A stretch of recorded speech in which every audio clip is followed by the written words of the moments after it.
God, and congratulations, we have reached this far. Sa kabila po ng ating maraming naranasan, na divide, whatever, but God is faithful indeed. Okay, so welcome po. At gusto ko pong special mention ang aking pong kinakapatid. Welcome, Engineer Teng Besa. Ayan. Okay. Nanonood ang ating mga kaklase. Kaklase ko po siya na mula grade 1 hanggang high school. At siya po ay napakaganda ng kanyang patotoo. Yung kanyang mother at yung mother ko ay best friend noong panahon ng hapon. Okay. So, palapakan po muli natin ang Panginoon. Oh. Okay. Our theme for today is the imminent second coming of Christ. Our topic, the last days and you. Hindi po ako naglagay dyan ng word study sapagkat hahaba po tayo. Our text is 2 Peter 3, verse 3 to 14 and following. I've been teaching in a theological school for 28 years. Subalit hindi ko po pwedeng sabihin na alam ko na po ang lahat ng bagay. Patuloy po akong nag-aaral sapagkat wala po tayong pwedeng ipagmalaki sa Diyos. Tayo po'y manalangin. Heavenly Father, we thank you. We honor you. We glorify your name. Panginoon, hayaan mo, O Diyos, na maihayag ang iyong mga salita sa pamamagitan ng iyong lingkod ng may kababaan ng loob. Lord, we thank you because you are the source of all knowledge and wisdom. And right now, Father, I acknowledge the presence of the Holy Spirit in our midst. Father, kaya naririto kami upang marinig namin ang iyong panibagong kapahayagan, Panginoon. At yung amin pong ibang mga kapatid na hindi nakarating, Lord, papalain mo sila, Panginoon. Sila po ay nanonood ng live. Let your name be lifted up in their midst. Salamat po, Panginoon, sa pangalan ni Jesus. Amen. Palakpakan po natin ang Diyos na buhay. He deserves the highest praise. The last days and you. Ang mga huling araw at kayo at kasama po ako doon. Ang tanong, when did the last days begin? Kailan po ba nagsimula ang last days? Some theologians says, and other writers associate the phrase the last days with the end times, or the period immediately before Christ's return. However, in the broader context of the New Testament, the last days refers to the entire era between Jesus' first coming and His second coming. Ibig sabihin po, ang last days ay nagsimula during the last days begin with Christ's earthly ministry and continue through the present age. I'll repeat. Are you still with me? When I preach, I teach. Alright? Ang ibig sabihin po nito, na ang last days ay nagsimula mula nung si Jesus ay nag-umpisa ng kanyang earthly ministry and it continue through the present age ngayon po. Saan po natin yon mababasa? Hebrew 1 1, 2a says, "But in the last days, He has spoken to us by His Son." In the last days, He has spoken to us by His Son. Kailan po ba nag-ministry ang Panginoon? When He was 30 years old. And up to the present, this is called last days. Okay, what are the other signs of the last days? 2 Timothy chapter 3, verse 1 to 5. 2 Timothy chapter 3, verse 1 to 5. "But mark this, there will be terrible times in the last days.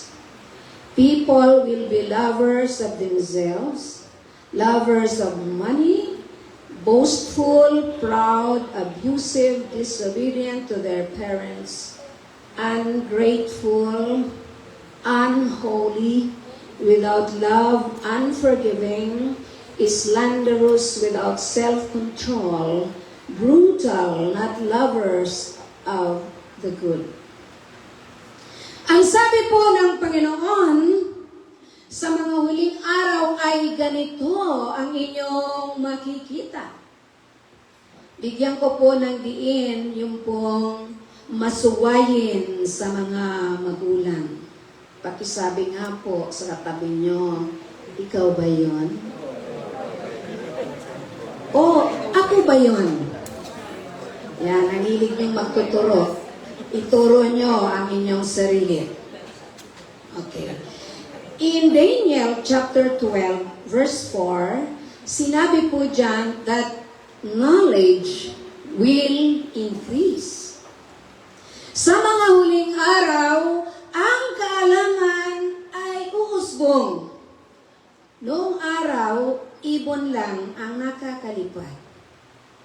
Subalit dumating po yung Wright brothers, nakaimbento po sila, hindi lamang pala ibon ang nakalilipad, pwede palang lumipad ang eroplano. Noong araw, wala pong telepono. Noong araw, kapag namatay ang kapatid, magtitelegrama ka. 3 buwan na nakalibing yung kapatid mo. Saka palang dumating yung telegrama. Ganun po, kabagal. Subalit ngayon, ang bilis ng komunikasyon. In just a minute, kaya mas marami po ngayong marites. Sa social media, pwede po nilang sirain ang buhay nyo ng mga taong minsan hindi nyo naman kakilala. Amen? Ang bilis po ng komunikasyon. The Bible says, on the last days, knowledge will increase. And as the last days, as the knowledge increase, wickedness increases. Habang umuusbong po ang karunungan, lalo pong umuusbong ang kasamaan. Ngayon po, mayroong tinatawag na artificial intelligence. Minsan nagpi-feed po sila ng mga information na wala pong pinanggagalingan. Pwede niya pong wasakin ang buhay mo, ang pamilya mo, maging ang inyong propesyon. Ganun po kasama ang ating panahon sapagkat sinabi ng Biblia sa mga huling araw, pasama ng pasama ang mundo. Let us read in the context of 2 Peter chapter 3, verse 3 to 14. Ano pong sabi sa 2 Peter? Just bear with me. Are you following me? Are you listening? Verse 3, chapter 3 of 2 Peter. Know this first of all, that in the last days Mockers will come with their mocking, following after their own lusts, and saying, where is the promise of the coming? For ever since the fathers fell asleep, all continues just as it was from the beginning of creation. I am using NASB version. Verse 5, for when they maintain this, it escapes their notice that by the word of God, the heavens existed long ago, and the earth was formed out of water and by water, through which the world at the time was destroyed, being flooded with water. But by His word, the present heavens and earth are being reserved for fire, kept for the day of judgment and destruction of ungodly men.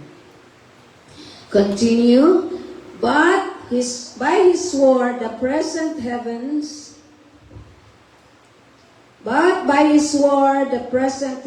and earth are being reserved for fire, kept for the day of judgment and destruction of the ungodly. But do not let this one fact escape your notice, beloved, that with the Lord 1 day is like 1,000 years, and 1,000 years like 1 day.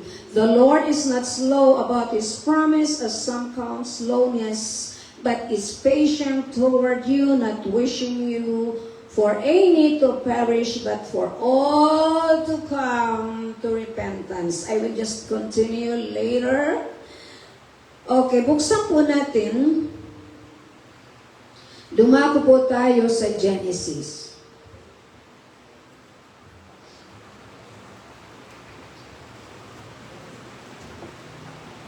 Genesis chapter 6. Okay, yan lang po kayo sa Genesis chapter 6. Okay. The last day of the Lord, Peter focused his attention to 4 things in these verses. Number 1, the last day, the day of the Lord. Number 2, to the mockers or scoffers. Number 3, the destruction of the heavens and the earth. Number 4, and the calling us to maturity in view of His promised return.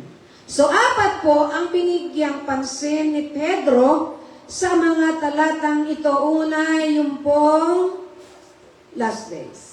Pangalaw, yung mga scoffers, mga mockers, ito po yung mga umiinsulto sa Diyos. Ito po yung mga wicked people. Ito po yung mga unbelievers that they know that God is coming but they rejected. Number 3, the destruction of the heavens and the earth. Number 4, the calling us to maturity in view of His return. Roman number 1, the scenario of the last days according to Peter. When you study the last things, there are many ideas in the different books. In the book of Ezekiel, in the book of Daniel, or the last days according to Ezekiel, according to Daniel, according to Jesus, according to Peter, and according to John in the book of Revelation. Okay. And then may 3 po tayong theory na minsan bumabagabag sa ating kaisipan, hindi naman dapat. Unang theory, the pre-trib, na ang Diyos ay babalik bago mag-tribulation. The second one is mid-trib, na ang Diyos ay babalik pagkatapos ng 3 at kalahating taong paghihirap, at ang Diyos ay babalik the post-tribulation, na kung saan ang Diyos ay muling babalik pagkatapos ng mga paghihirap. Ang tanong, alin po ba ang tama doon? Lahat po yan ay suportado ng Biblia. Some pastors argue with that. It is nonsense to argue. Hindi po tayo dapat mag-argue, but instead, we have to live a holy life, a life that is pleasing to God as we wait for His coming. Palakpakan po natin ang Panginoon. Ang sabi po dyan ni Peter, in the last days, mockers and scoffers will come with mocking, following their own lust. Ang mga scoffers kung ito po yung may alam tungkol sa Diyos, subalit they rejected the truth. They arise mocking, following their own evil desires, rejecting both God's revelation of Himself in the Scriptures and physical evidence of right from their own eyes. Marami pong tao ang nakakakilala sa Diyos. Nakarinig ng mabuting balita, subalit ang puso po nila ay hindi tumatanggap sa katotohanan. They are called mockers. Letter B, rejection of the prophecies of the Old Testament and the teachings of the Lord Jesus Christ. Sa Biblia po, sa Old Testament, Jesus was prophesied that He will come. Okay? But these mockers, they rejected the truth. Sa King James Version, they are willingly ignorant. Ang tawag po sa kanila, willingly ignorant. Why? Because they refuse the reality of creation. They refuse the reality about the flood. Itinatanggi po nila yung katotohanan na ang Diyos ay lumikha ng lahat ng bagay sa pamamagitan ng Kanyang mga salita. At itinatanggi po nila ang katotohanan na minsan pa ay hinusgahan ng Diyos, pinarusahan ng Diyos ang sangkatauhan sa pamamagitan ng baha. In the book of Genesis, verse 5, the Lord saw how great the wickedness of the human race had become on the earth, and every inclination of their thoughts of the human heart was only evil. So the Lord said, I will wipe from the face of the earth the human race. When God saw the wickedness of men, He decided to wipe out the generation. He's decided to wipe out the humanity. And verse 8, it says, but Noah found favor with God. In the midst of wickedness during that time, ang sabi ng Panginoon, sobra na ang kasama ng mundo, ang kanilang kaisipan, ang kanilang puso, wala nang iniisip, kundi kasamaan. But verse 8, and Noah found favor in the eyes of the Lord. Who is Noah? Noah is a symbol, and he is the foreshadow that on the last days, wickedness will increase and the judgment of God will come. But the remnant that symbolizes Noah will be preserved by God. Who are the remnant? We are the remnant. Lahat ng taong tumanggap sa Diyos bilang Panginoon at sariling tagapagligtas at patuloy na namumuhay sa Panginoon, you are a remnant. Just like Noah, and Noah found favor with God, and Rosita Fuentes found favor in the eyes of the Lord. Pag dumating po ba ang Panginoon, sasabihin niya ba kay Brother Gilbert, and Gilbert found favor with God? Sasabihin ba yun sa inyo ng Panginoon?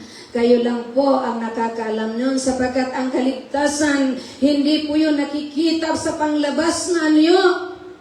Ang tunay na Kristiyano ay merong resibo. Sa aming Bible study, lagi ko pong sinasabi, ang tunay na Kristiyano ay may patotoo, may resibo. At dito po yun nakikita sa ating puso. God is not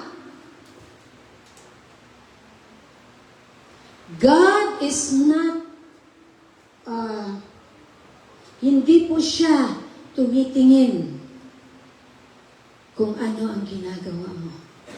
Ang dami mong activities sa church.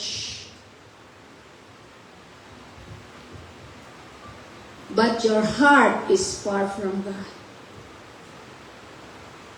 God will not be pleased. These mockers, they refused. These mockers knew God, but they refused the reality that God is a God of judgment. And they refused the reality of creation. In Genesis chapter 1, God said, "Let there be light," and there was light. The very word that we hear, that we saw, that we read in the book of Genesis chapter 1 is the very same word that says, "I saw the wickedness of men, and I will wipe out this generation," ang sabi ng Panginoon. And that same word is the very word that says, Jesus is coming very, very soon.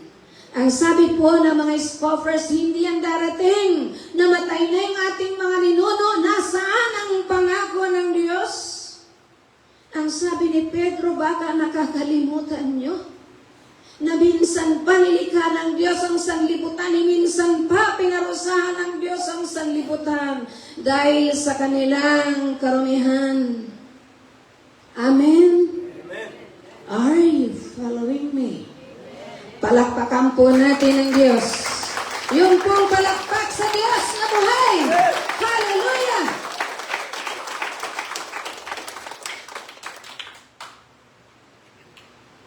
They love their own sins so much. There are many people, even Christians, they love their sins so much. Ayaw nilang makawala doon, kaya ayaw nilang dumating ang Panginoon. Sapagkat pag dumating ang Diyos, He will interfere. He will judge the wicked.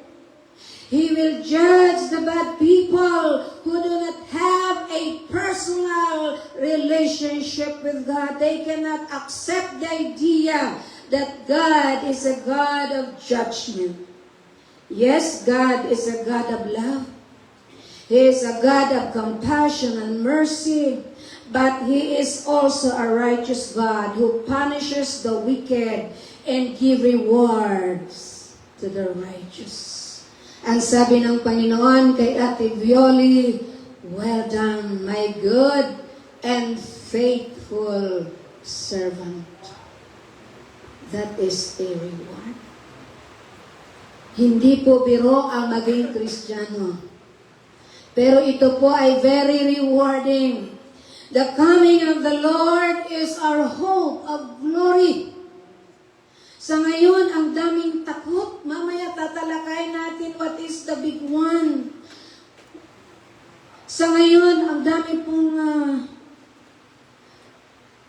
nag-chat-chat sa akin, Pastora, Ma'am Ellen, ano ba tong prophecy na ito ng negro? Yung pong batang negro na nagpa-prophecy. Na kung saan ang Pilipinas ay dadaan ng mga kung ano-anong kalamidad. Ang sabi ko sa kanya, ang sabi ng Panginoon sa Matthew chapter 24, "I am telling you this in advance." Sinasabi ko to sa inyo ng advance upang hindi kayo magtaka. Lahat pong propesiya ng batang yun ay nakasulat po sa Biblia. The wars, rumors of wars, the earthquakes, the natural calamities, those are the result of natural law.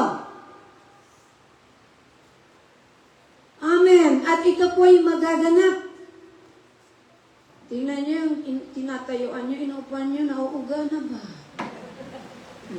Takot kayo. Tingnan niyo, baka nabibiyak na yung simento. Biyak-biyak naman po talaga yan. Okay, pero babaguhin po yan ng Panginoon bago siya dumating. Peter says that just as the flood was used by God in the last days of Noah to destroy the ungodly, a day is coming when the same thing is coming again, except this time it will be by fire instead of flood. Ang sabi ni Peter, kung ang Diyos ay pinarusahan niyang sangkatauhan sa pamamagitan ng baha, gagawin niya ito ulit. Hindi na sa pamamagitan ng baha, kundi sa pamamagitan ng apoy. Verse 7. But these mockers, these wicked people rejected the truth. In Romans chapter 1 verse 18, I will read in Tagalog na hayag mula sa langit ang puot ng Diyos laban sa lahat ng kalapastanganan at kasamaan ng mga taong dahil mismo sa kanilang kasamaan ay inaadlangan ng katotohanan. Verse 19, sapagkat ang maaaring malaman tungkol sa Diyos ay maliwanag dahil iyon ay nihayag na sa kanila ng Diyos. Wala na po tayong excuse na sasabihin nyo, hindi ko po yun alam.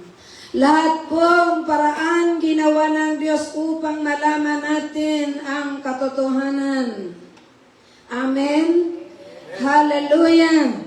These scoffers or mockers are ignorant not because of a lack of evidence, but because they refuse to acknowledge the evidence and choose to forget what they already know.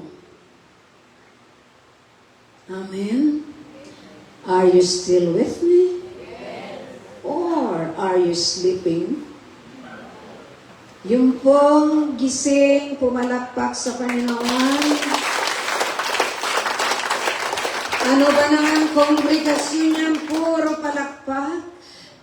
By the way, hello po sa mga nanonood at manonood po ng replay from Luzon, Visayas, and Mindanao.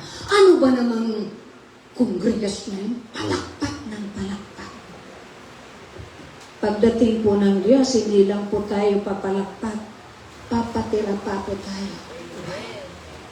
We will bow down before the King of Kings and the Lord of Lords because we cannot contain His glory by our own body. We can never contain the glory of God. Palakpak pa lang po, tinatamad na po tayo. How much more magpapatira pa po tayo sa hari ng mga hari, Panginoon ng mga Panginoon. Roman number 2. God's divine perception of time. Verse 8. Ano pong sabi ng verse 8? But do not let this one fact escape your notice. Beloved, that with the Lord, one day is like 1,000 years, and 1,000 years like one day. Sabi ng Peter sa mga scoffers, doon sa mga taong kine-question, at bakit hindi pa dumarating ang Panginoon? Ang sabi ni Pedro, dapat niyong malaman ang katotohanan ito na hindi niyo pwedeng escape. Na ang isang araw sa Diyos ay 1,000 taon sa atin. At ang 1,000 taon sa atin ay parang isang araw sa Diyos. You can also read that in Psalms 90 verse 4. Itaas nga po ang kamay na umaabot na sa 100 years. Yung uugod-ugod na ba? May tainga hindi na nakakarinig. Wala. How much more yung 1,000 years? Kaya sabi ni Pedro, kayong mga scoffers, hindi nyo ba alam ang timeline ng Panginoon? Sa Diyos, ang 1,000 taon ay napakabilis. Isang araw, i-compute nyo po yun, yung mga magagaling sa math. Computein nyo nga po. Gaano yun kabilis sa harapan ng Diyos. Si Methuselah po ay inabot lang ng 969 years. Tayo. Ngayon, 45 pa lang, 30 pa lang, 20 pa lang, high blood na. Ay, papaano kung umabot kayo sa edad ni Pastor? 80 years old na si Pastor Alfred. 72. Paano pag umabot kayo sa edad ni Engineer Teng? 35 years old na po yun. Plus 30. 15 years old pa lang, high blood na. Paano kayo aabot sa 1,000 taon? Subalit! Ang sabi ng Panginoon, lahat ng sumasampalataya sa Kanya ay may buhay na walang hanggan. Hallelujah! Palakpak mo sa Diyos! Hallelujah! God is faithful! Peter begins with a reminder that the Lord's relationship to time is not the same as our own time. Understanding God's timing requires us to recognize that God operates beyond our human understanding of time. God's timing is different from ours. To Him, a day is like 1,000 years, 1,000 years like a day. This means that what seems like a delay to us is a perfect timing for the Lord. Amen. Delay? Alam niyo po ba ang delay? Ang dami po namin pinagpipray. Delay. Di ba sabi ng treasurer, Panginoon, so be it. Ang tagal subalit, there is blessing in waiting. Totoo po yun. Para kang nanliligaw na talagang hindi ka pa sinasagot, nagtsatsaga ka hanggang sasagutin ka ang problema. 5 taon mong nililigawan, sinagot ka nga, ang sagot niya, hindi. Subalit sa Diyos, walang hindi.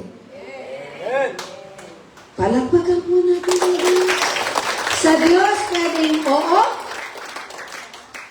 pwedeng wait, pwedeng no. Ang no sa Diyos ay hindi talaga no, na para kang nabigo. Ang Diyos, pag sinabing no, ibig sabihin yung hinihingi mo ay hindi yung best para sa'yo. Merong best na ibibigay sa'yo ang Panginoon. Diba, Brother Lance? Yan. Praise God. Hallelujah. Timing of the Lord is different from us. However, the Lord is not bound by time and space. He is the source and creator of time. Time is relative for the Lord. Pag sinabi po natin, time is relative for the Lord, God does things in His own timing. God is not limited by time. God is not limited by space. Subalit may mga taong ibinabox ang Panginoon, kung hindi naman ibabox, isinasabit sa dingding. Parang isang nagluluto lang, ginagawang sandok ang Panginoon, kapag hindi na ginagamit ang sandok, isasabit. Pag magluluto, naalala yung sandok, kukunin, gagamitin. May mga Kristiyano o kaya naman, hindi mananampalataya, lalapit sa Diyos kasi may sakit. Lalapit sa Diyos kasi mayroong utang. Lalapit sa Diyos kasi walang pera. Lalapit sa Diyos kasi nabigo. Pero pag iyon ay matagumpay, nakakalimutan ng Panginoon. Bigo man tayo, o tayo man ay tagumpay, patuloy po tayo nagpapasalamat sa Diyos. Ganyan po yung mga taong naririto. Palakpakan po natin ang Panginoon. We give God all the glory. In times of trouble and in any kind of circumstances. Amen. God is above time and space. That's why God hated idolatry. God hated idolatry. What is idolatry? Hindi lamang po yung sinasabi ko sa bibig. Maging yung trabaho nyo, yung asawa nyo, yung boyfriend nyo, yung girlfriend nyo, anything or anyone na binibigyan mo ng priority higit sa Diyos, ang tawag po doon, idolatry. Wala na ang kausap. Palapakan natin ang Panginoon. Ang sabi ni Peter, hindi nyo ba alam, ang isang araw sa Diyos, 1,000 taon sa atin, at ang 1,000 taon sa atin, parang isang araw sa Diyos. So, ang ibig sabihin ni Peter, so do not be dismayed or discouraged that the Lord has not yet returned. He will keep His promise in His timing. Tama? Amen. Wala na ang kausap. Uwi na tayo. Okay. Roma number 3. Dito may kausap ako ulit. Roma number 3. Are you following me? Are you jotting down? Anyway, kung may gusto ba, ibibigay ko po sa inyo yung link. So, makinig po kayo. Sino po ba nakaupo? Sino nakaupo? Sino nakatayo? Sino mas pagod? Siyempre ako. Sino ang puyat? Ilang gabi na po akong puyat sa Panginoon. At I praise God for His strength. Amen? Kaya po kayo matulog. Pag ako po umuwi, sige, uwi na tayo lahat. Since Christ's ascension nearly 2,000 years ago, nung si Jesus Christ umakyat sa langit, 2,000 years ago na po yun. Pagkatapos ng ang dami pong hirap na naranasan ng mga disciples, naranasan natin, ang dami nating nararanasan. Amen? So anong isinisigaw natin? Nung isang araw may tumawag sa akin. Umiiyak po siya. Kasi may problema siya. Sabi ko sa Panginoon, Lord, dumating ka na po. Kasi talagang nahirapan na siya. Sabi ko, God will come in His timing. Hindi po babalik ang Diyos kasi bigo ka sa boyfriend mo. Hindi babalik ang Diyos kasi ang dami mong utang na hindi mo binabayaran. Ay hindi ka makakasama. Sasabihin ng Diyos, Hoy! Bayaran mo muna yun. Hindi babalik ang Diyos dahil gusto mo. We long for His return to set things right, and so we cry out, Lord, how long? Why haven't you returned? Nabigo ka. May mga kabataan dito, nabigo ka.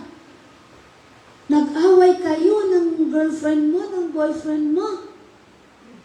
Bigong-bigo ka. Sabi mo, Panginoon, dumating ka na po. Ay, kinabukasan. Dumating yung boyfriend mo, nag-sorry. Happy together. Sasabihin mo, Lord, huwag ka munang dumating. Kasi masaya na naman siya. Hindi po ganon. That's why Peter addresses the issue of God's patience in verse 9 to encourage us to hold fast as we wait for His promised return. Verse 9, basahin po natin at baka sabihin nyo, pinagbobobola kami ni Pastora. Verse 9, the Lord is not slow about His promise as some count slowness, but is patient toward you, not wishing for any to perish, but for all to come to repentance. Ang sabi ni Pedro, hindi nangangahulugan ang Diyos ay mabagal sa kanyang mga pangako, kundi ang Diyos ay patient, forbearance, dahil ang gusto ng Diyos ang lahat ay mga ligtas. Amen? God is patient mankind. God is so patient with you. Why are you still alive? Tanungin niyo nga sa sarili niyo, Panginoon, bakit pa kaya ako buhay? Tanungin niyo sa sarili niyo, bakit kayo buhay? Because God is very patient with you. Bakit pa kaya ako buhay? Nangihina ko sa Panginoon, ayoko umatin ng gawain, tampo doon, tampo rito. Pero, hindi ka inaanihilig ng Panginoon. Hinahayaan ng Diyos na makapanumbalik ka. Because God is so patient with you. 2 Peter 3:9, the Lord is not slow in keeping His promises. God's patience, listen. God's patience is salvation. 2 Peter 3:15a, na ang pasensya ng Panginoon ay kaligtasan. We might wonder why God is taking along to fulfill His promise of Christ's return. His delay is an act of mercy. Right? This one, God's delay is an act of mercy. Every day that Christ returns seems delayed another opportunity for us to share the gospel, to pray for those who are lost, and to demonstrate God's love through our actions. Number 3, God's delay is an opportune time to do good.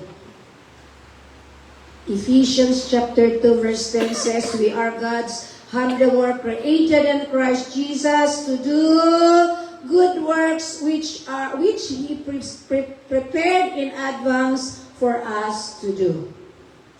So yung pong delay ng Panginoon, bakit hindi siya dumarating? He has a purpose. Number 1, salvation. Number 2, God's mercy. Number 3, that is our opportune time to share the good news of salvation. That's why kami po ay pumupunta sa plaza, pumupunta sa school, pumupunta sa mga barangay. We pray and bless.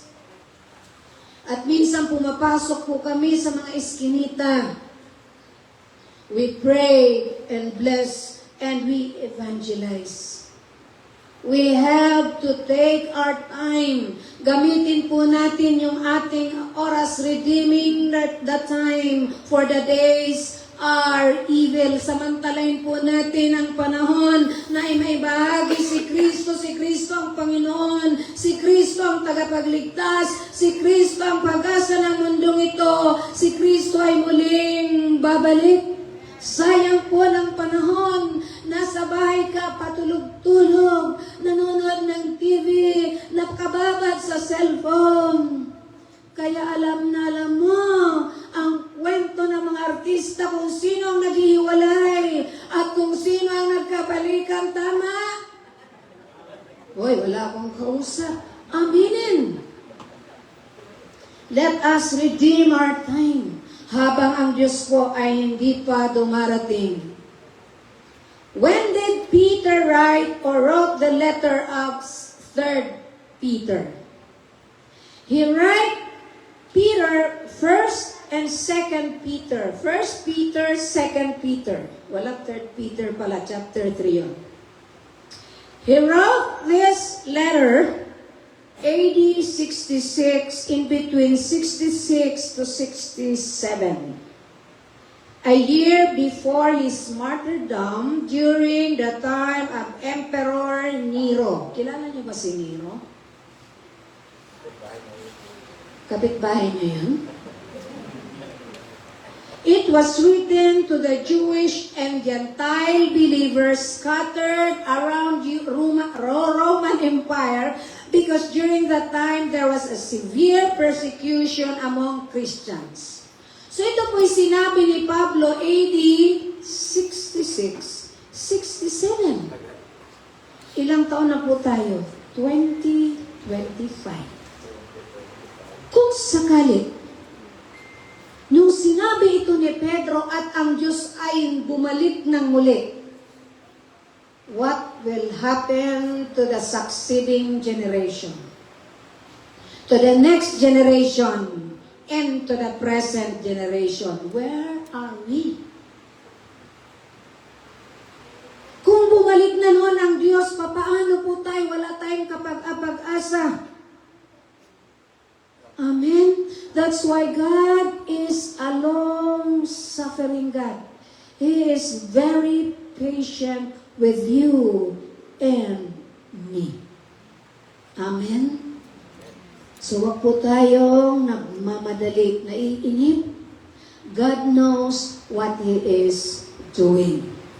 Isaiah 55 verse 8 to 9, ang sabi ng Panginoon, my thoughts are not your thoughts. My ways are not your ways. Huwag po nating pangunahan ang Panginoon. God does not desire for men to perish and tormented in hell. Jesus made it clear in Matthew 25 verse 41 that hell was created for the devil and his angels and not for man. Subalit, nakakalungkot. People in their sinful desire choose to go there rather than serve the living God. Ang Diyos po ayaw niya po tayo mapunta sa impyerno. Pero ang mga tao, sila ang gumagawa na mapunta doon. Ang sabi ng 2 Corinthians 6:2 says, I tell you now is the time of God's favor. And now is the day of salvation. Hindi po tomorrow. Tomorrow might be too late. Meron po kaming sinishiran. Matagal na po ito. Sinishiran po, sabi niya, hindi ako naniniwala dyan. Matagal na ako may reliyon. Hindi ako naniniwala dyan. In other words, hindi po siya tumanggap sa Panginoon at namiluso po pa. Kinabukasan, pumasok siya sa trabaho, siya po ay nagkaroon ng stroke. Yung pong naputol ang kanyang main ugat direkta sa brain. Automatic po siyang comatose within 24 hours. He died. Ang sabi ng Biblia, lahat ng tumanggap kay Kristo ay may buhay na walang hanggan. Subalit yung hindi sasampalataya sa Diyos, si Kristo ang anak ng Diyos ay mapapahamak sa impyerno.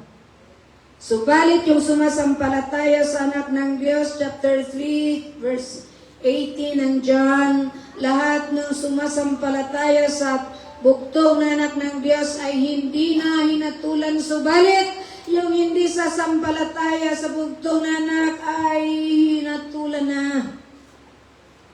Amen, di po tayo nagbibiro. Ito pa ay seryosong bagay because our life on earth is temporary. Isang araw kukunin po tayo ng Diyos, saan po tayo pupunta? Dalawa lang pupunta ng tao, langit at impyerno. Sino ang gusto sa langit? Taas kamay. Mayroong hindi nagtaas, isa lang ibig sabihin. Palakpakan po natin ang Panginoon. Hallelujah! Today, if you hear His voice, do not harden your hearts. Kapag narinig mo ang tinig ng Diyos, huwag mo nang patigasin ang puso mo. Amen. Hallelujah! Sino ang matitigas na puso? Sino ang tigasin? Sinong nagugutom na? Huwag kayo mag-alala. Hindi kayo mawawalan. Hindi rin kayo magkakaroon. Palakpakan natin ang Panginoon.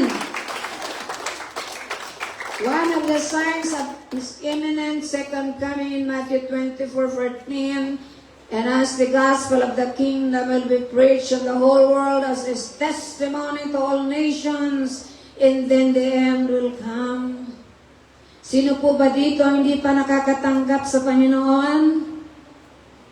Na wala pa pong personal na relasyon sa Diyos, mamaya po kakausapin po namin kayo. Today is the day of salvation. Ang sabi ng Biblia, kapag ang salita ng Diyos ay pangaral sa buong mundo, saka po darating ang Panginoon. Sa social media, sa television, sa YouTube at ibang platforms, laganap po ang salita ng Diyos. Ang mahirap po ngayon, some preachers, they perverted the Word of God. They perverted the Word of God. Kaya napaka-importante po na meron po kayong pastor na nangangalaga sa inyo. Amen?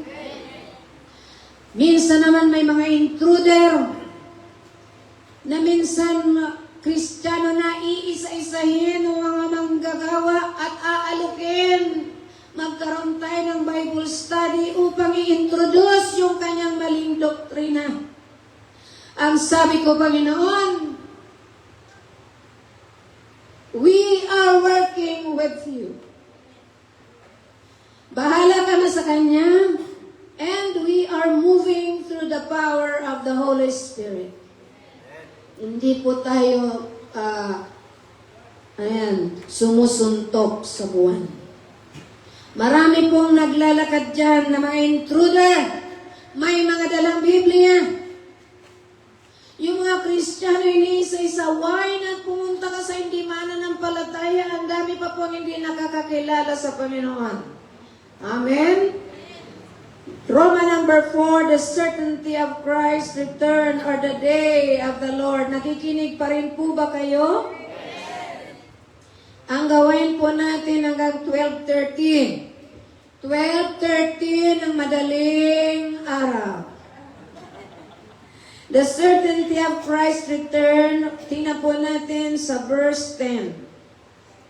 But the day of the Lord will come like a thief in the night, in which the heavens will pass away with a roar, and the elements will be destroyed with intense heat, and the earth and its works will be burned up.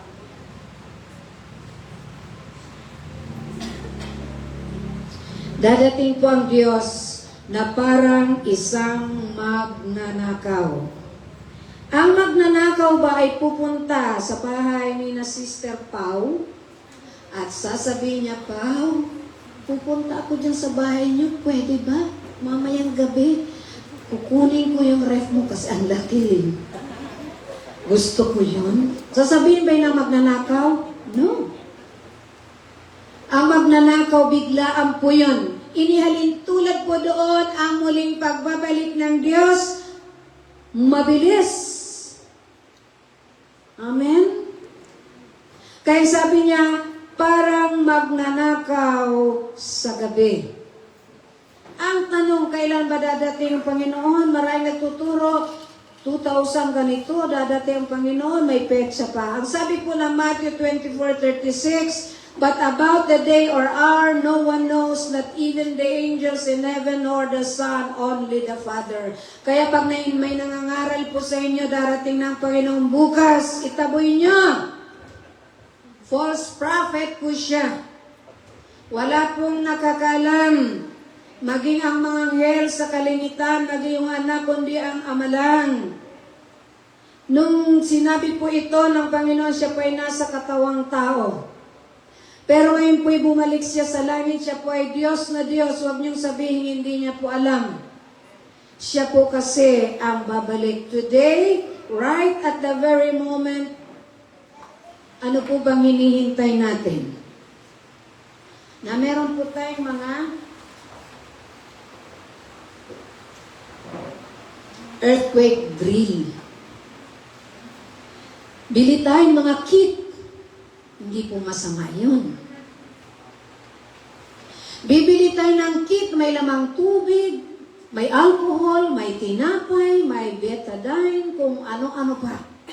Ang tanong ko, ilang araw ba yun magtatagal? 3 araw, 1 linggo? Tan after a week, lumilindol pa ulit. May mga aftershock po yun. Ano po ang weapon? Ano po ang dapat nating ipag-pray o ipaghanda? Manalangin po tayo.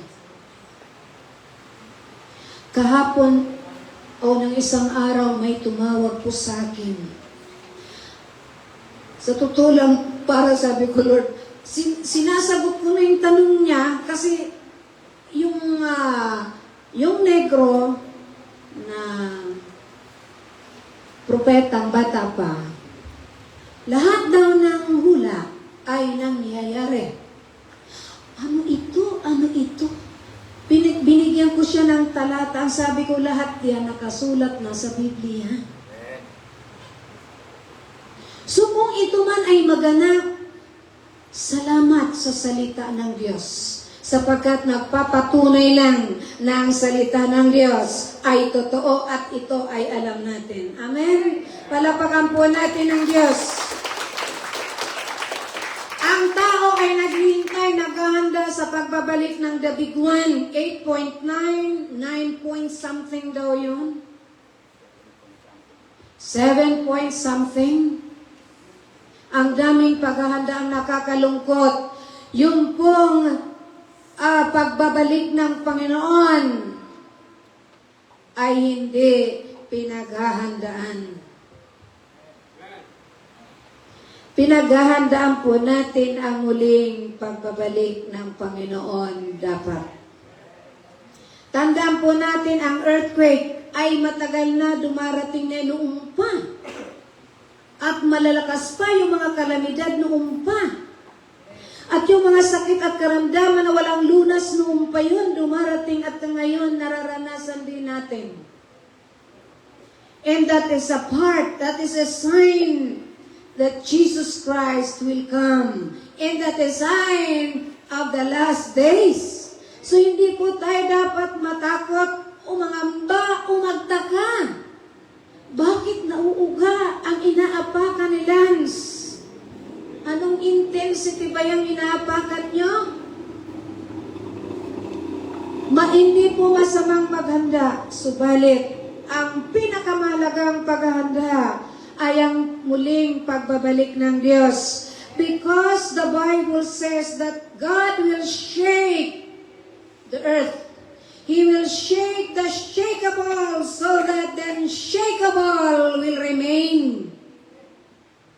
What is the unshakable that remains? The Word of God. Palakpakan po natin ang Panginoon. There are times God used these calamities to shake our faith, to refine our faith. Nakakalungkot, maraming Kristiyano nanginginig, natatakot kaya manalangin ka. Nakakatakot po talaga ito. Subalit pagkatapos mong manalangin at malaman mo ang plano ng Diyos, lahat ng takot na ito ay nawawala. Amen. That's why you must read the Bible. You must read the Bible. I'll repeat, you must read the Bible sapagkat dito nyo malalaman ang plano ng Diyos. But there is a time of another season that is approaching, a time that will be unlike anything that has ever occurred on earth before. Peter explained the suddenness. Jesus will come like a thief in the night. Amen. In Matthew 24:42 and 44, Jesus said, keep watch. Keep watch, kayo ay magbantay. And then 44, ang sabi ng Panginoon, be ready. Are you ready? Yes. Oh, really? Are you ready? Yes. Alam po ng Diyos yun. Okay? The idea here is that the Lord will return suddenly, fast, and quick, without any warning. So dapat po tayo habang naghihintay po tayo sa pagbabalik ng Panginoon, maging handa po tayo sapagkat sabi ng James chapter 5 verse 9 is standing right at the door.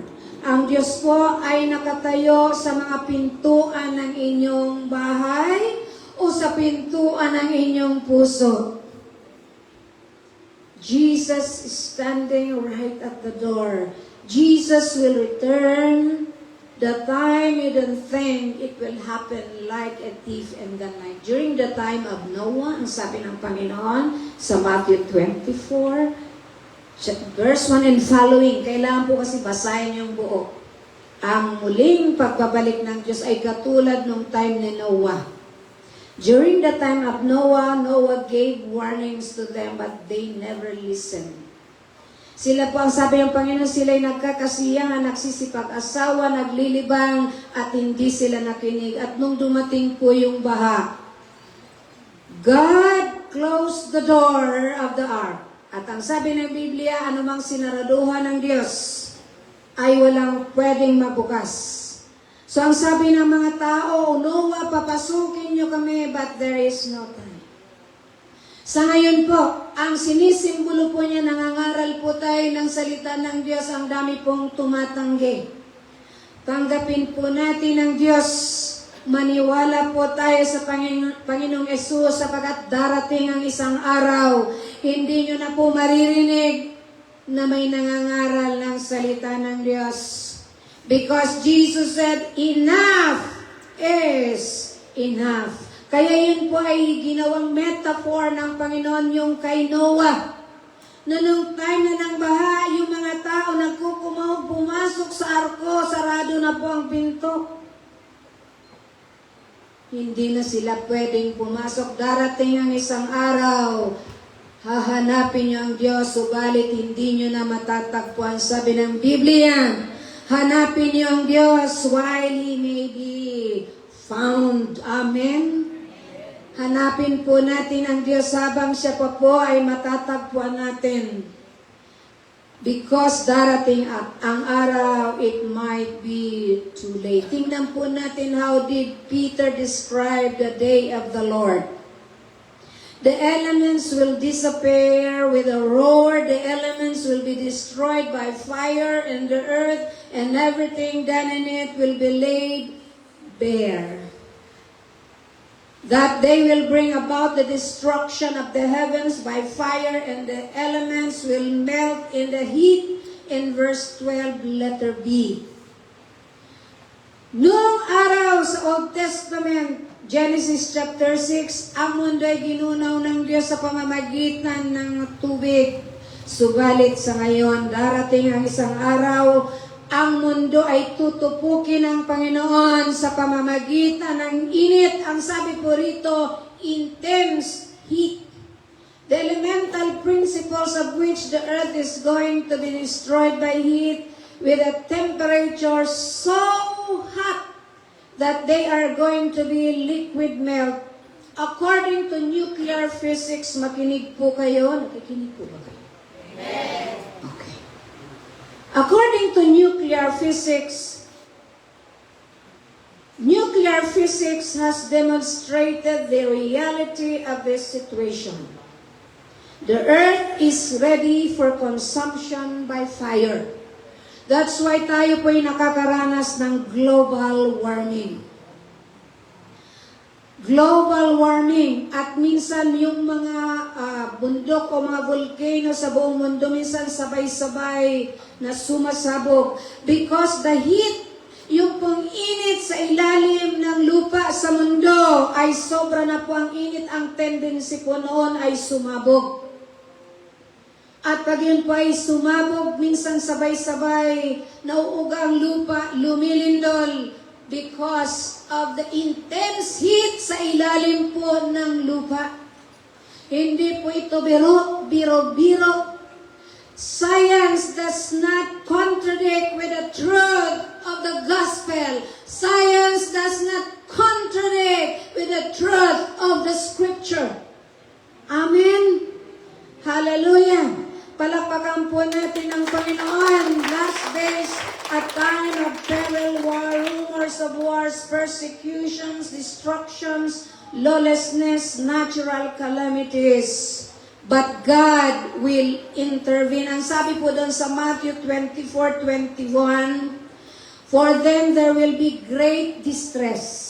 magkakaroon po ng matinding paghihirap ang mundo.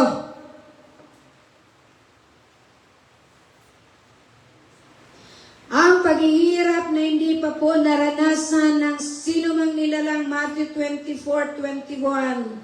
But the good news is 22, Matthew 24 verse 22, if those days has not been cut short, no one would survive.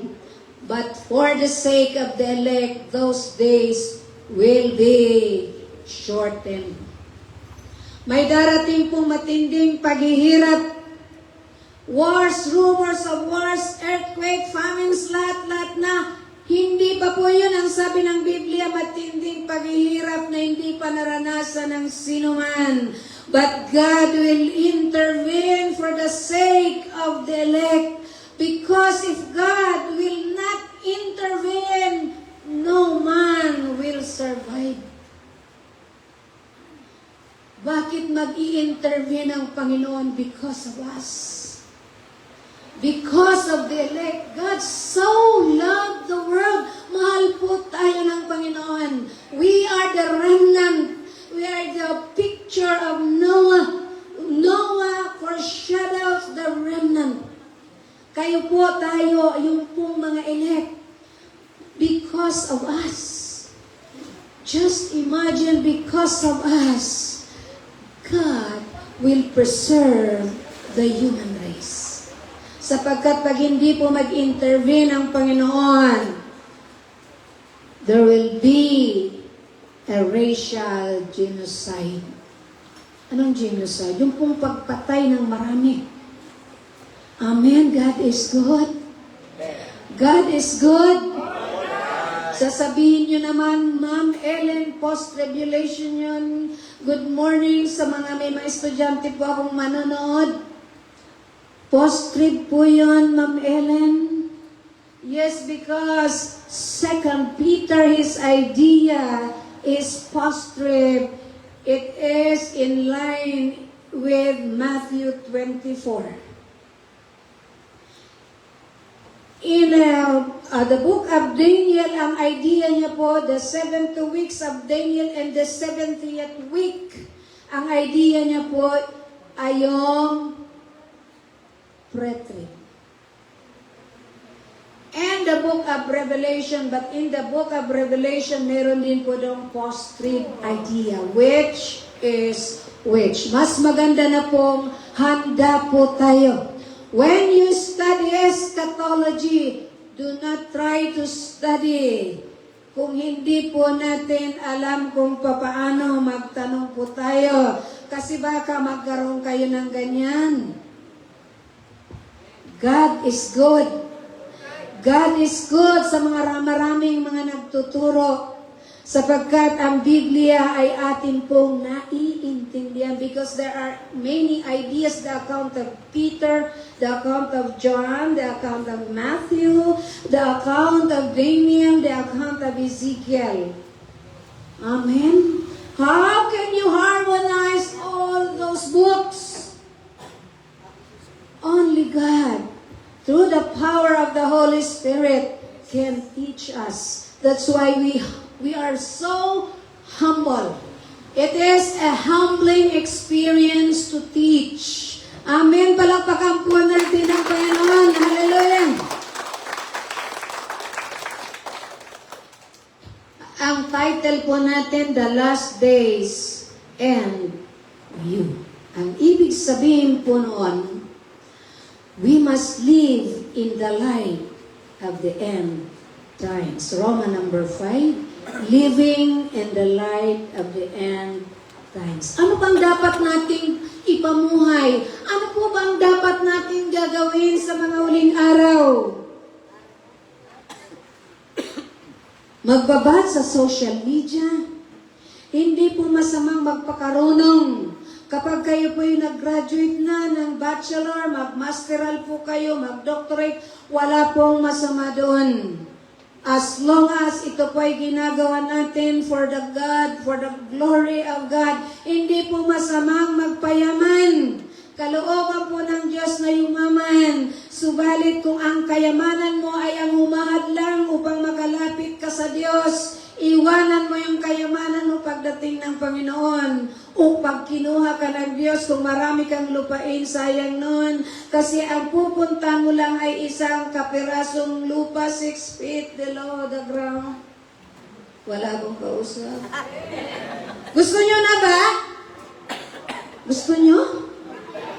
Parang gusto nyo. Living in the light of the end times, malapit na po tayong matapos. Ay salamat, ang tagal naman ni Pastora.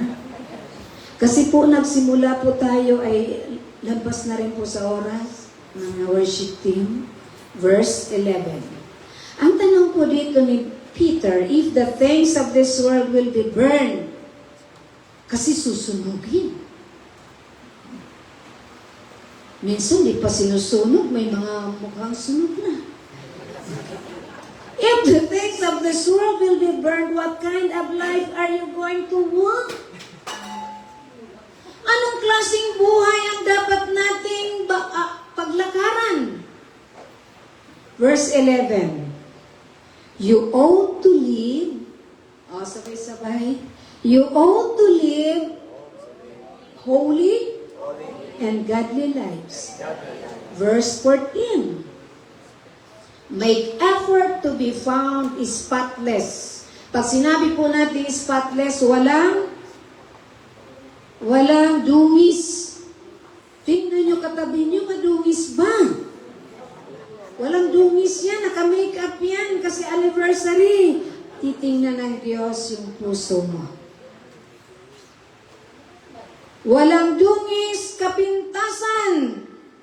Blameless and at peace with Him. Meron po tayong kapayapaan sa Diyos. Kahit lumindol man, bumagyo, bumiyak ang lupa, whatever. Nakakatakot po yun. Yun naman ay reality. Pero sa puso mo, meron kang kapayapaan. Amen? Okay, verse 17. Be on guard, so that you may not be carried away by the error of the lawless from your secure position. Bantayan po natin ating sarili. Baka po tayo, ang dami po ngayong doktrina na naglalabasan. Ang dami pong doktrina naglalabasan ngayon. Nakala mo, totoo. Front lang po pala nila yung Biblia. Ang sabi rito, magbantay kayo na hindi kayo madala ng maling katuruan ng mga tao walang takot sa Diyos at baka kayo mawala sa inyong secure position. We are secured in God's hands. John chapter 10 verse 28 to 29. Tayo po ay secured sa kamay ni Jesus. At tayo po ay secured sa kamay ng God the Father. Tandaan po natin, mag-ingat po tayo sa mga maling katuruan. Verse 18, grow. Ano ang gagawin natin? Grow. Grow in the grace. Tayo po ay, anong grow? Lumago po tayo sa biyaya ng pagkakakilala natin sa ating Panginoong Yesus na tagapagligtas.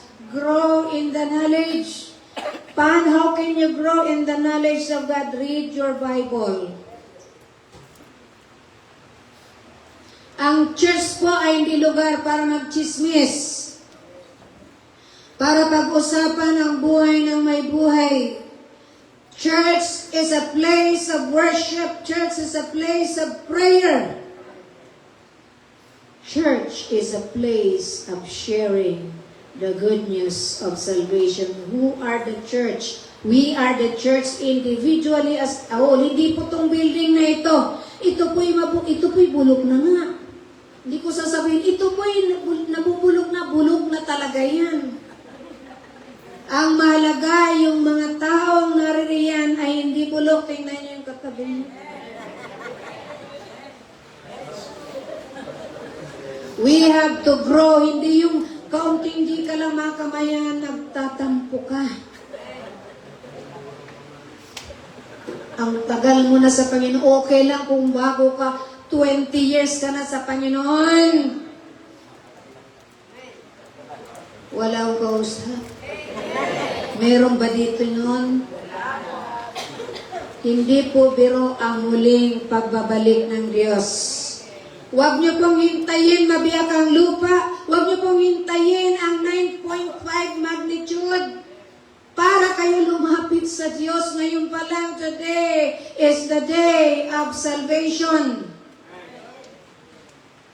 At doon naman po sa matatagal na sa Panginoon, you must grow para po tayo makapagbahagi ng salita ng Diyos. Paano ka makakapagbahagi? Kaunting ulan lang, hindi ka umaating sa gawain. Kaunting di makamayan, hindi ka na-attend. Paano pagbalik ng Panginoon? That's why the Bible says, grow in the grace and knowledge. But in the grace, we cannot live a holy life, a godly life without God's grace. Sa biyaya lang po ng Diyos tayo nakapakamuhay. Amen. Maging yung lingkod na nakatayo dito, hindi po ako perpekto. Marami po akong kahinaan. Subalit tayo po'y nagpapatuloy, nag-grow sa kanyang biyaya. Hallelujah. Are you growing in the knowledge and grace of God? Hallelujah. Heavenly Father, we thank you. We honor you. We glorify your name. Salamat, banal na Espiritu ng Diyos, na patuloy kang kumikilos sa aming buhay, sa aming pamilya, Panginoon, at sa oras na yung muling pagbabalik, sasabihin mo sa bawat isa sa amin, well done, my good and faithful servant. Thank you, Lord, in Jesus' name. Amen. Hallelujah. Salamat, tapos na si Pastora. Hindi pa po ako tapos. Aawit pa ako. Hindi na. God bless you po. Diyan lang po kayo habang siniserve po ang pagkain. Huwag po kayo mag-alala. Hindi po kayo mawawalan. Hindi rin kayo magkakaroon. God bless you po. Joke lang po yun. Music team. Meron po bang gustong tumanggap sa Panginoon? Meron pa pong hindi pa nakakakilala sa Diyos? Lahat na po tayo. Kristiyano, ay salamat. Salamat. God bless you po. More blessing from the Lord. Ate Minda.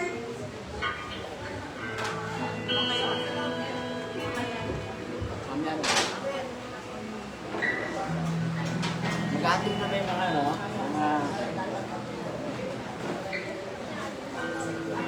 kailan ba yung handog nila? Mag-handog na yung mga babae. Anak.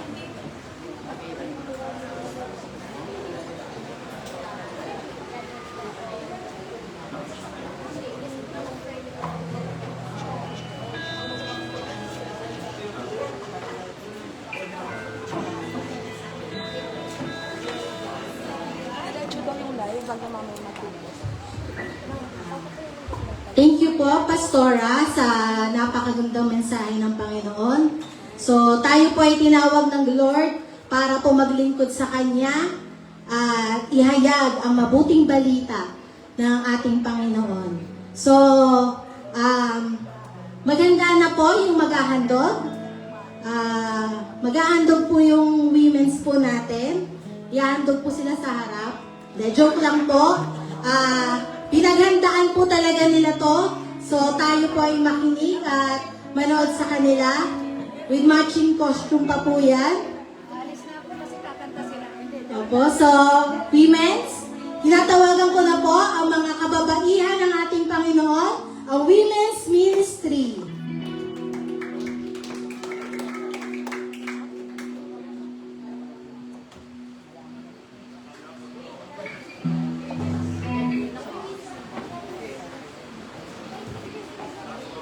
Nakasaba. I-atras to. Ana, i-atras to. Sige na. Sige na, Maria Clara.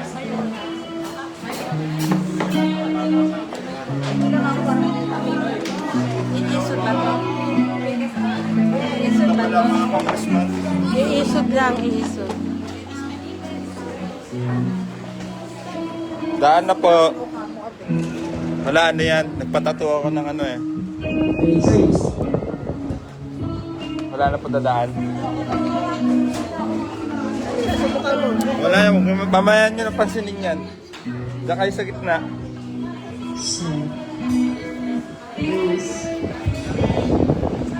Paki-up po yung ano, electric fan. Wala maririnig eh.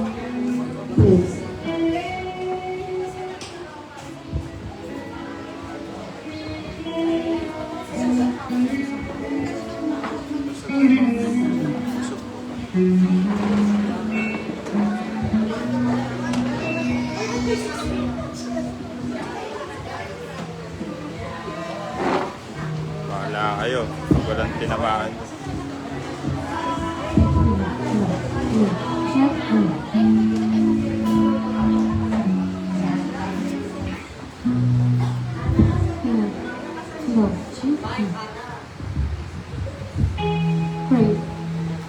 Praise.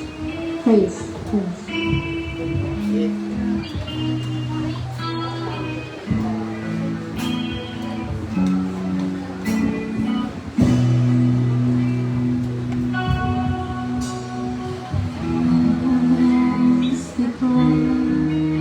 Your glory, the nations bow before thee, and in this place, let your praise arise. The Philippines is our prize. The heavens declare your glory. The nations bow before thee. And in this place, let your grace arise. The Philippines is our prize. Reign, reign, Lord Jesus, in our hearts and in our lives. Reign, reign, oh Lord of the heavens, the Philippines is our prize. Forever your name exalted, oh Lord of all creation. And in this place, we'll lift your song on high. The Philippines is our prize. Jesus, Jesus, mamayani sa puso ko, sa buhay ko. Jesus, Jesus,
Yan, salamat po sa mga kababaihan ng Panginoon.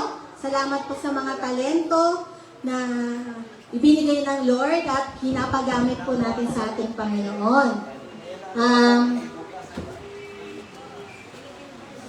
Nagpapasalamat din po tayo sa ating Panginoon sa buhay po ng ating music team, sa ating mga ushers, at sa mga miyembro po ng Women's at Men's na nag-ayos po dito at saka naglinis po dito sa ating bahay-sambahan. Salamat po sa Panginoon sa buhay nyo at sa kalakasang patuloy na ibinibigay sa inyo ng Lord.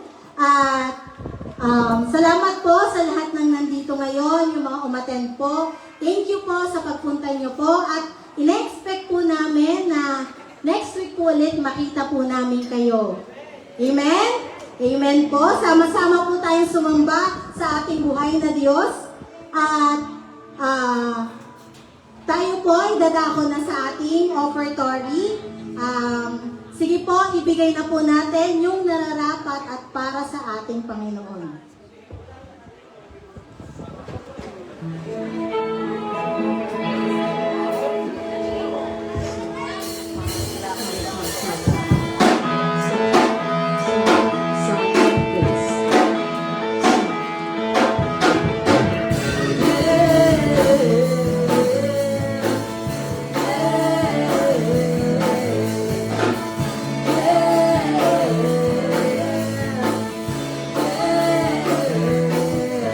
As we come to your presence, we remember every blessing that you poured out so freely from above. Lifting gratitude and praises, for compassion so amazing. We've come to give you thanks for all you've done. Because of your love, we're forgiven. Because of your love, our hearts are bleeding. Lift you up, the songs of freedom, forever we'll sing. Because of your love.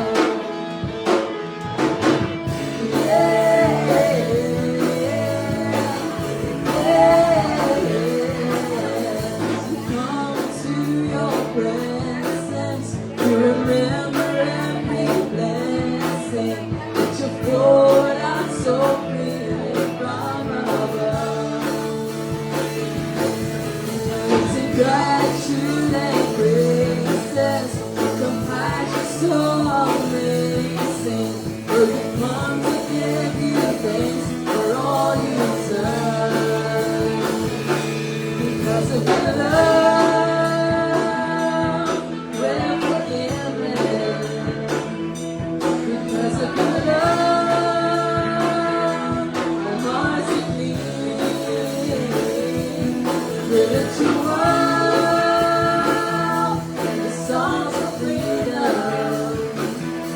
Forever will change because of your love.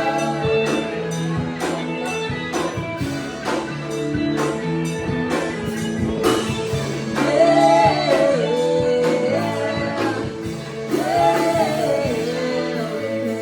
your love,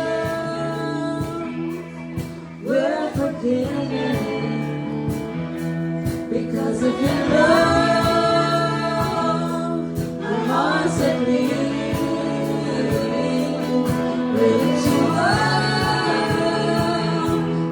Songs of freedom, forever will change because of your love. Yeah.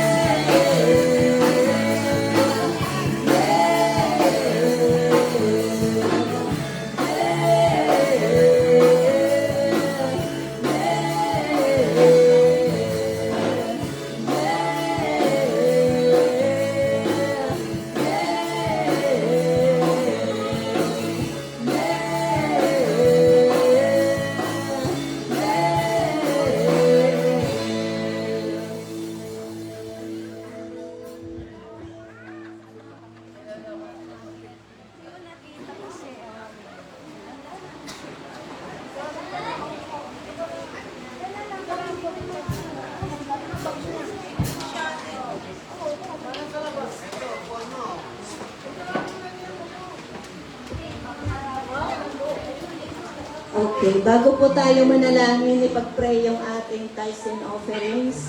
Nais ko lang basahin yung Proverbs chapter 3 verse 9 sa Tagalog. Parangalan mo si Yahweh sa pamamagitan ng iyong mga kayamanan. At mula sa iyong mga pinakamainam na ani, siya ay iyo ring handuan. Sa gayon, kamalig mo ay lagi nang aapaw, sisidla ng inumin ay hindi nga matutuyuan. So, napakaganda yung mensahe niya ng Panginoon sa pamamagitan ng pagbibigay. Because giving is worship. So tayo lahat ay manalangin, dakilang Diyos, salamat. Salamat sa napakagandang araw na binigay mo sa amin, bagamat umuulan, pero salamat. It is a privilege, Lord, na makapakinig ng iyong napakagandang mensahe. It is a privilege, Lord, na kami ay makabahagi sa pagbibigay. Makabahagi kami, Panginoon, sa pagpupuri sa iyo sa pamamagitan ng aming pagbibigay ng aming tithes and offerings. Salamat, O Diyos, sa bawat isa na nandito na nagbigay ng kanilang panahon at oras, hindi lamang yun kundi ang kanilang buhay, pati yung kanilang tinatangkilik. Salamat, Panginoon. Pagpalain mo ang bawat isa, maranasan nila ang iyong pangako na ang kamalig ay aapaw as we give you with all our hearts na may pagpapasalamat at pagsamba sa iyo. Purihin ka sa umagang ito, pagpalain mo ang lahat ng landalikong Panginoon at ito'y magamit namin to advance your kingdom. Purihin ka, O Diyos, pasalamatan ka sa iyong kabutihan, katapatan sa aming buhay. In Jesus' name. Amen and amen.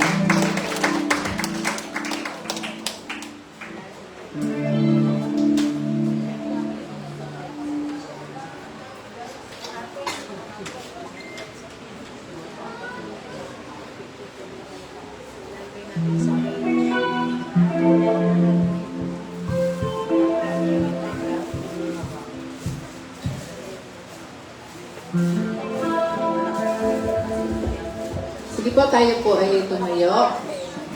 Our closing prayer. Palakpakan po muna natin ang ating Panginoon. Hallelujah. Yes, Lord. Hallelujah. We praise you, Lord. We thank you, Father God. Salamat, Panginoon, sa napakagandang araw na ito, Lord God, na kami po ay sinamahan mo as we celebrate our church anniversary. Lord, salamat. For more than 30 years, Lord, simulang itinatag mo ang iglesyang ito, Panginoon. Kami po ay sinamahan mo, Lord. Binigay mo, Lord, ang lahat ng aming mga pangangailangan. Lord, maraming pinagdaanan ng iglesyang ito, Lord God. Subalit, Lord, walang nakagiba nito, Panginoon, sapagkat ito po ay ikaw ang nagtatag, Panginoon. Marami pong salamat, Lord, sa buhay ng bawat isa na dumalo sa araw na ito, Lord God.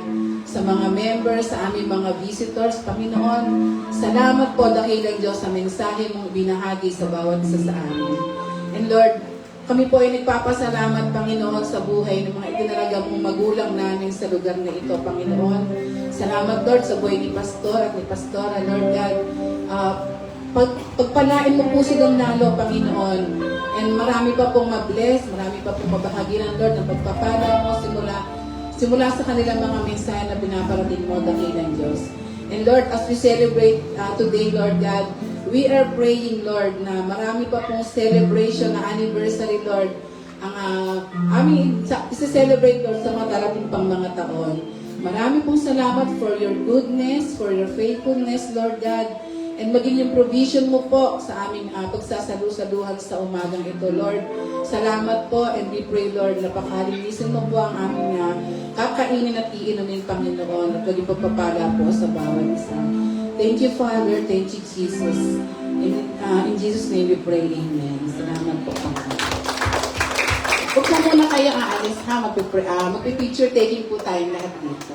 Bahagi po yun ng ating celebration. God bless us all more.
ko. Wala yung isang effects.